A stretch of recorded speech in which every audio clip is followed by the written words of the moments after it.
Ça va bien? Good. Êtes-vous à la bonne place dans votre vie? Avez-vous trouvé votre voie et votre voie? Autrement dit, vos babines suivent-elles vos bottines? Et est-ce que tout ça s'en va dans la direction de votre vraie nature? La vraie nature, on trouve souvent ça dans notre enfance. Par exemple, c'est Pierre. Il aimait ça quand il était petit, jouer avec des voitures Matchbox. Bien, j'espère qu'il vend des chars dans un garage aujourd'hui. Si Manon, elle aimait ça, faire de la popote avec des roches puis de la boîte, bien, j'espère qu'elle travaille dans une cuisine aujourd'hui. Moi, dans mon enfance, j'avais une méga salle de jeu. J'y écrivais des scénarios de pièces de théâtre, je les mettais en scène et je les jouais. J'en créais les costumes aussi. Le bonheur. Ma vraie nature, artiste. Artiste par définition. À 12 ans, en 1980, le film Fame apparaît sur nos écrans. Hey! Une école à New York où tu peux apprendre à jouer du théâtre, à jouer d'un instrument de musique, à chanter, à danser. Hey, je faisais déjà tout ça dans ma salle de jeu. Moi, j'ai capoté bien raide quand j'ai vu ce film-là. J'ai dit, moi, je vais aller à cette école-là. Et dans ma tête, je me suis dit, s'il y a une école, bien, c'est qu'on peut faire ça dans la vie. Je m'en vais de ce pas apprendre la bonne nouvelle à mon père. Mon père, homme de peu de mots. Quand il parlait, on l'écoutait. Mon père, homme d'affaires. Tout ce qui comptait dans sa vie, c'était de faire de l'argent. Papa, je sais ce que je veux faire dans la vie. Moi, je vais aller à l'école Fame, puis je vais être une artiste. Mon père, non. Il n'y en est pas question. Les artistes, ça ne gagne pas leur vie, ça reste pauvre toute leur vie. Toi, tu es bonne à l'école, fait que tu vas aller à l'université. Point final. Là, mes babines ne chantaient plus et mes bottines dansaient plus. Non. Ce nom-là a été tellement fort, il a vibré tellement fort à l'intérieur de moi que j'en ai développé une scoliose, une déviation en S de la colonne vertébrale. Mon père m'a changé de voix, mon corps m'a changé de voix. Tout mon secondaire, j'ai porté un corset orthopédique, un carcan de plastique. L'horreur. Après 4 ans d'université, je suis devenue notaire par obligation. J'ai troqué le carcan de plastique pour le carcan juridique. Je détestais le droit. Et je détestais aussi mon titre de maître.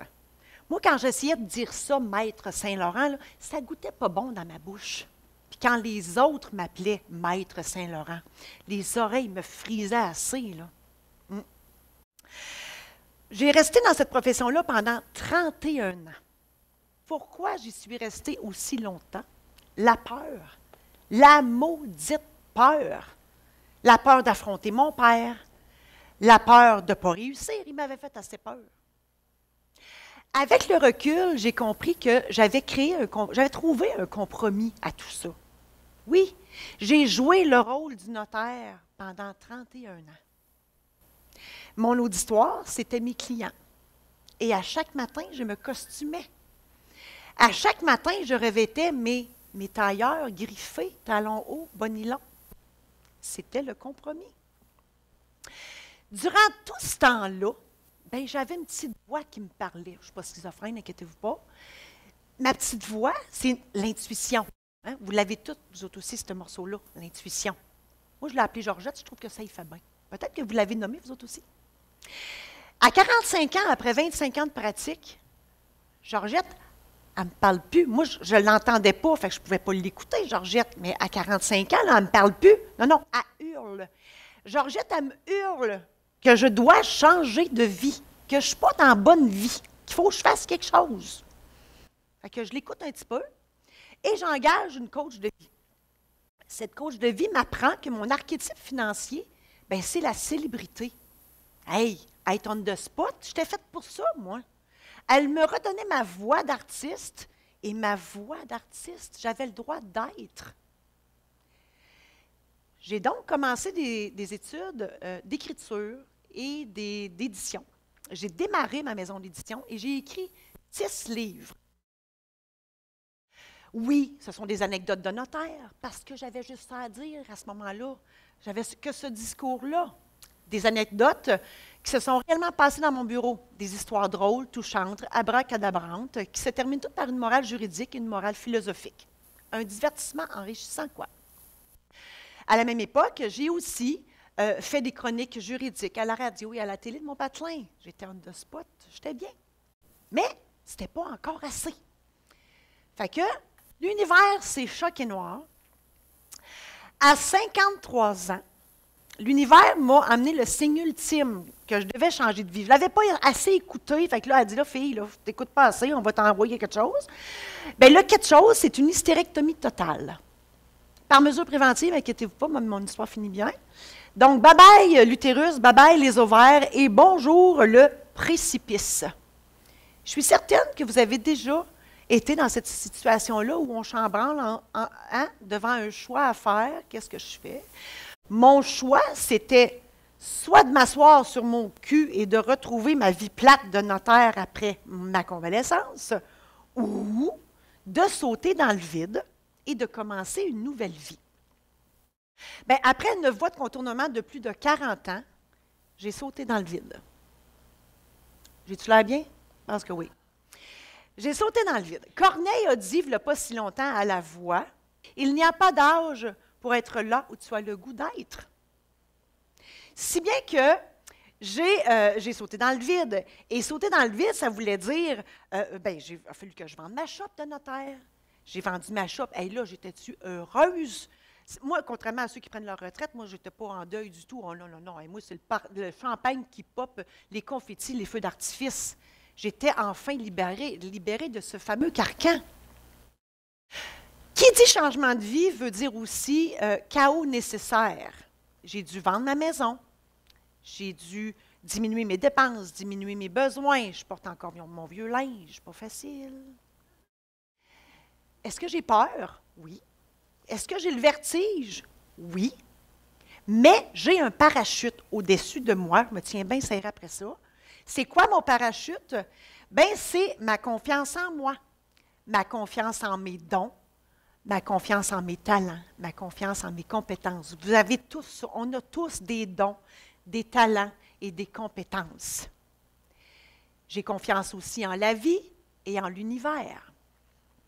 Et parlant d'univers, dans la vie, on rêve. C'est correct de rêver. Les rêves entretiennent la vie, il y en a qui vivent plus que d'autres. Mais si on fait juste rêver, bien, il ne se passe rien. L'univers nous regarde et fait, il ne se passe rien. Mais si on agit, dans mon cas, si on saute dans le vide, bien, l'univers, elle nous regarde et fait, oh, elle a l'air sérieuse, là, elle sait pas mal où elle s'en va. Et là, l'univers nous envoie les moyens, les outils et les personnes nécessaires à la concrétisation de ces rêves-là. Pourquoi je vous dis ça? Parce que je suis la preuve vivante que ce que je vous dis, ça se peut. Jadis, naguère autrefois, quand j'étais encore notaire, j'avais envoyé mes photos et mon CV à toutes les agences d'artistes et de casting inimaginables et j'avais reçu 0 réponse. Une fois que j'ai sauté dans le vide, j'ai refait l'exercice et je suis maintenant représentée par une agence d'artistes et je travaille aussi avec des agences de casting. Et d'ailleurs, il y a 2 semaines, j'ai tourné mon premier court-métrage à titre de comédienne professionnelle. Et rappelez-vous, je n'ai aucune formation de théâtre. Et sur ce plateau de tournage-là, j'aurais pu avoir le sentiment d'imposteur. J'aurais pu être impressionnée par toutes ces caméras-là, le producteur, le réalisateur, et j'aurais pu être gênée parmi tous ces acteurs. Non, non, j'étais bien, j'étais dans ma vraie nature, j'étais à la bonne place. Avant, j'existais. Maintenant, je vis. Je vis tellement que ma salle de jeu, je l'ai retrouvée. Mon bureau, là, je n'ai plus de bureau, moi. Non, j'ai retrouvé ma salle de jeu. Moi, je ne travaille plus, j'exerce ma passion et je donne mon 300% de mon cœur, de mon énergie et de mon temps dans cette passion-là. Comment on peut ne pas réussir quand on donne 300% à quelque chose? Bob Marley a déjà dit Essaie de devenir ce que tu veux plutôt que de devenir ce qu'ils veulent que tu sois. Moi, sans le vouloir, j'avais essayé de réaliser le rêve de mon père d'aller à l'université parce que lui n'était pas allé. Mais il faut réaliser nos rêves à nous. Nos rêves à nous. Pas le rêve des autres. Non. C'est important d'être soi, de retrouver sa vraie nature. Moi, j'aimais pas ma vie. J'écoutais pas tant ma petite Georgette. L'univers s'est choqué noir, j'ai fini par sauter dans le vide et je ne m'en porte que mieux. Je rêve plus, non, j'agis. Et j'ai confiance en l'univers. J'ai retrouvé ma voix d'artiste, mes babines suivent mes bottines et tout ça s'en va dans la bonne direction. Et vous, l'avez-vous trouvé votre voie?